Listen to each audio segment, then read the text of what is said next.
Dear friends, welcome back. Welcome again, and I really want to appreciate you for being with me and for learning along with me because not unless we learn what truth is, we may keep fighting our own battles rather than giving the battles to the owner. And therefore, I welcome you again. And on the same note, I want to thank you so much, and especially for those who are asking questions. I have been answering questions at a personal level, and I really appreciate that.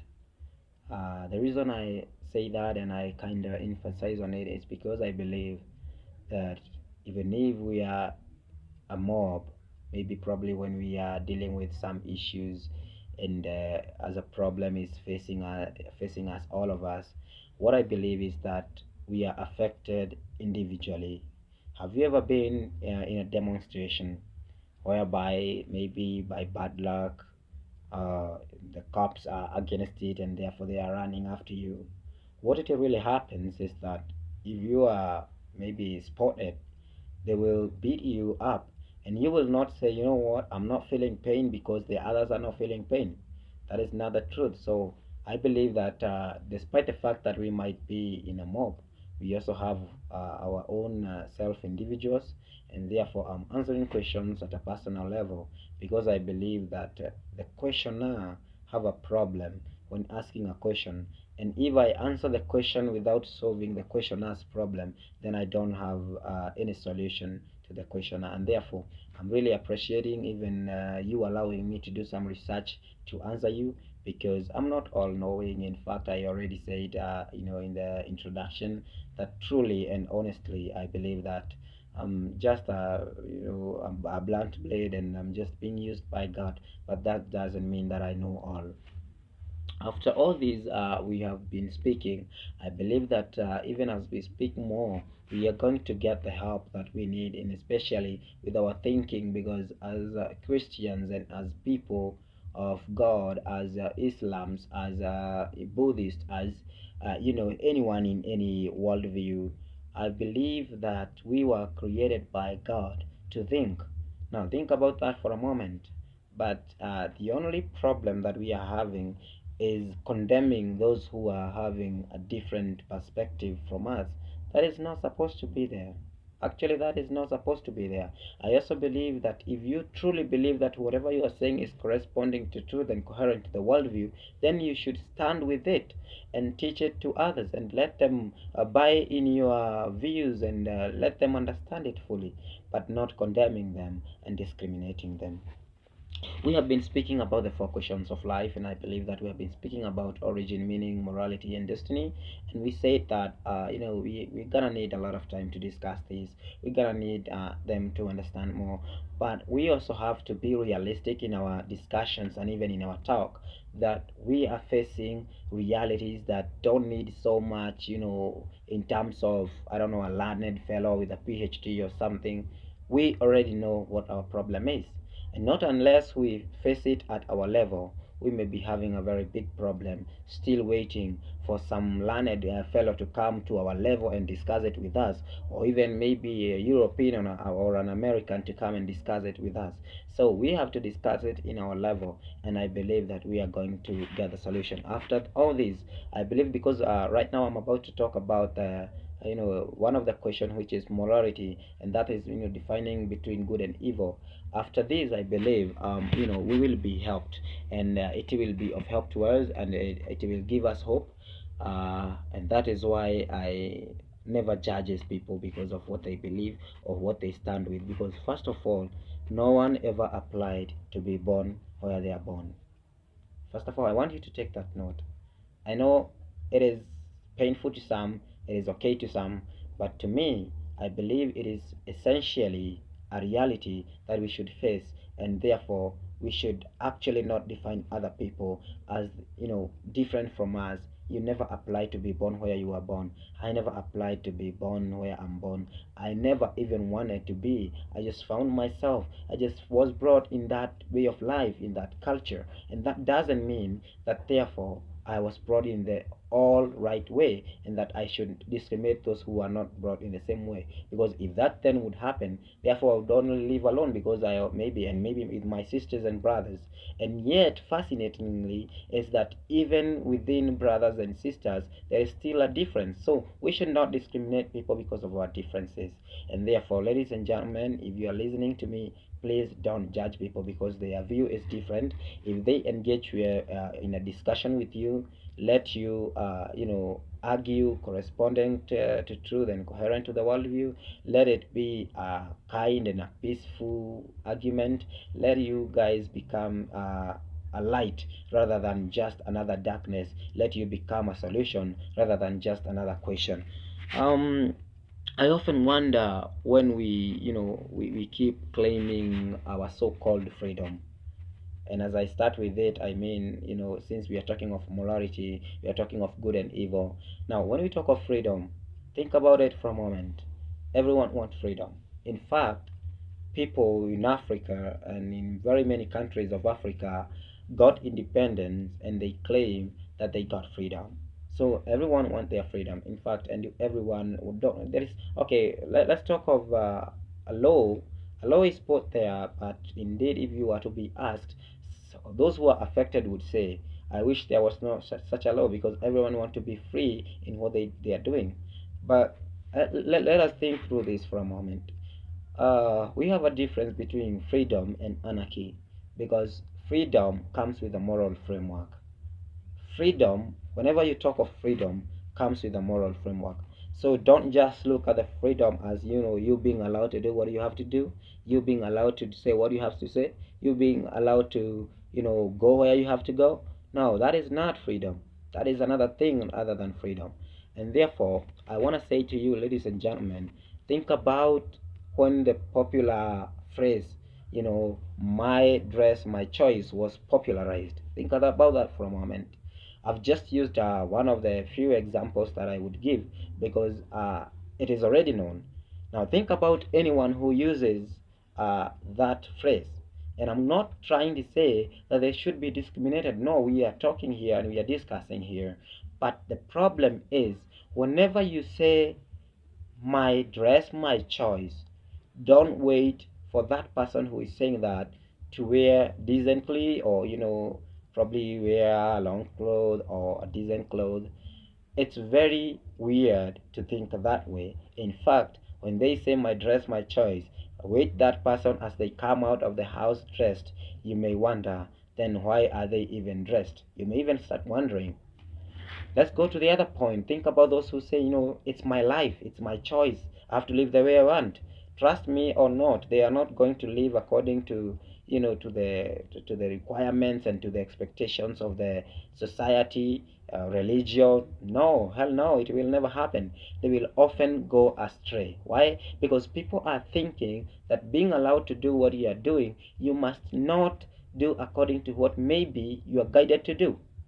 In fact, most people don't like guidelines. They really hate it, and I would say they are kind of mistaken by thinking that when you guide them, you are judging them or directing them or dictating them.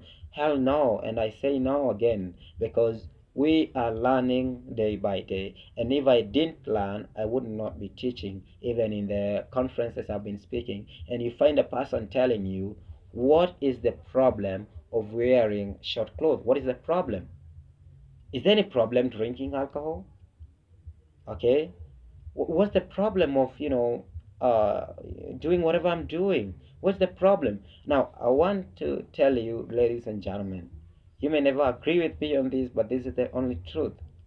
Whenever you ask a question, whether what is wrong with this, already there's something wrong with it. Whenever you ask a question, what is wrong with something, already there is something wrong with it. Think about it. Let's talk. Have you ever heard a person saying, what is wrong with taking milk?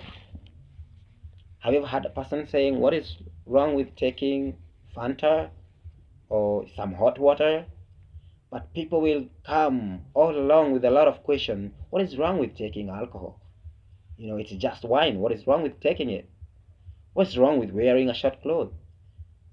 So, ladies and gentlemen, I'm not trying to bring any judgment on anyone, so please don't misunderstanding me. But what I'm trying to say is that everything that you call freedom, think about it. Is it coming with a moral framework? Is it guided by a moral framework?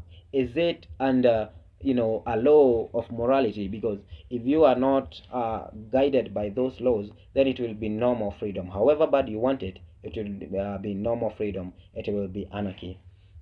The other thing I would like to say as we move on, uh, the law of morality. When I remember about the creation, or rather when I recall about it, I really find out so fascinating that it was only one law. You know what? Don't eat from this fruit of knowledge of evil. But when we invented our own laws and our own rules and regulations, is because we are trying to redefine what truth is and trying to define our own truths, our own good and evil. Think about it, ladies and gentlemen. Nowadays, I think of very many things and I see how they are rebaptized and called other names, and they sound not weird as they sounded originally. Therefore, there is a quote I made by saying, making sins less, or rather, making sins seem less evil. And now, allow me say it.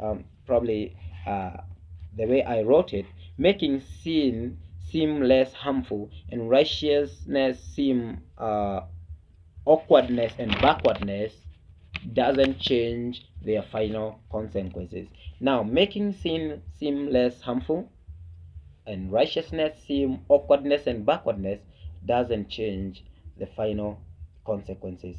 And therefore, ladies and gentlemen, I want us to think together. I said I'm not all knowing, but I believe that whatever we are doing today, is it right? I know deep down you may try to bring all the justifications. I'm doing this because of this problem. I'm doing this because of the other reason. You may give all the reasons you want, but my question is that, is it changing from being evil to good? Is it changing from being evil to good? Now, I want to tell you this. Evil is naturally seductive, but good is naturally attractive. So think about it. I want us to think together. Like, I'm not here to give any advice or any directive now. Hell no. Because I also don't know. But the less I know, I want to give it in a larger background so that I don't just pop to an answer and then you ask a lot of questions, therefore surrounding the same question. So I want us to raise along together as we think about this. Now, with all the justifications that are offered in our world today, this is what the reason I do this, the reason I'm actually doing whatever I'm doing, and some of the people who are giving reasons, they are really doing weird things. So you and I know that if we all say, I live my truth and you live your truth, therefore we will end up with a lot of chaos and confusion in our day to day, in our country, in our continent, and even in the world at large. And I ask you a very simple question. If you think that you should live according to your own truth, would you grant that to your neighbor who is a bully? Would you allow your neighbor who is a bully to also exercise his rights? Of course, everyone would answer me no, because you don't want someone else to come against your rights. And therefore, why don't we consider this absolute called truth? I often say truth is painful, its cost is huge, but conviction with compassion is indispensable. And therefore, ladies and gentlemen, the truth is here and is here to stay. And we will only leave it because it is here and here to stay. The other point I wanted to make with you, ladies and gentlemen, is that we have all sorts of evil, but we have to say this. We are getting to the nerve of the solution. We are within the evil, yes, but we are in the nerve of the solution. But I want to say this. I'll not say to you directly that you're gonna get the solution right now. No. In fact, I have to say this, and please, I'm not trying to discourage anyone, But this life is like a series. Have you ever watched a movie, a series of movies? Not unless you watch to the last episode, you'll never understand what it is all about. And so, ladies and gentlemen, I want to tell you this. This life, if you missed 3 years ago, even if I'm telling something to you right now which you think is so helpful, the consequences may happen. Not unless God, with His mercies, because they are again, very, very, very, He's so merciful actually. But if you did mess 3 years ago, 5 years ago, or 10 years ago, it will still come back to you. But I want to tell you this, there is some hope. Now, I look at the other world religions. I look at the Hindu. When you ask a Hindu, do you believe about God, about going to heaven? How do you believe about that? And they tell you, karma, karma, karma. You pay your debts. You go to Muslims, they tell you, you have to, your good deeds must outweigh your bad deeds. But when you come to Christ, He tells you something which is so fascinating, that He takes your debts and my debts and actually pays them. Imagine that. He takes your debts and my debts and pays them. So I often say this. I have not got a very good opportunity to speak with people like Muslims, but I got an opportunity to speak with an atheist, that is, who believe there is no God, and they claim that. And after speaking for quite a long time, let me say a long time, with a lot of arguments and disagreements, I want to tell you, ladies and gentlemen, we ended up saying, even if they claim to have no God, but he agreed, or rather he by himself as an individual agreed, then there must be some force that is guiding us, that is all over us, and that is, the supreme force. Regardless of whatever they claim it is, the fact remains that there is a God, and there is a God who created us and who makes us wake up each and every morning. And if you think about, sleeping at night, you never even knows yourself, and then waking up in the next morning, you hurriedly goes to pack your things and go to job, or rather do whatever you're supposed to do, and yet you don't even recall what was happening the last night. So I want to say this to you. God Himself have revealed His own truth to His people. And I want to wind up with this.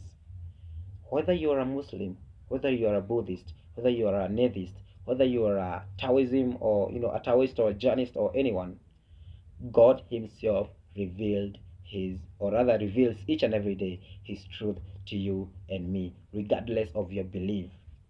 Whether you say you believe in Muhammad, or the others say they believe in Jesus, God Himself reveals His truth in His own ways, and you'll still, at the end of it all, have it, and have it in abundance. So I don't have any issue with those who believe different from me, because I believe one day, one time, the truth will come, and will come in full. Now, for those who try to say any other thing rather than the truth, it all comes around, and they find themselves being complicated, and they find themselves claiming a statement which is totally mistaken and not true, not even historically true, because nothing like that had ever happened. And even if those who ever tried to do like what they did, actually they all messed. So I want to say this: we are trying to figure out this the question of morality, and we still are going to be going on. I want to thank you so much. I want us to learn it, through it together. I want us to know that even if we think that we have missed so much, there is still some hope. And I want to say this on this note, even as I close. Uh, I think to me is a painful note. I want to say that. I want to disclose this to you, ladies and gentlemen. Think about the online today. I thank God and I thank technology, that the fact I can shoot a video right now and it can be seen by more than 50 people, and yet I'm shooting it from my house being alone. Isn't it a good thing?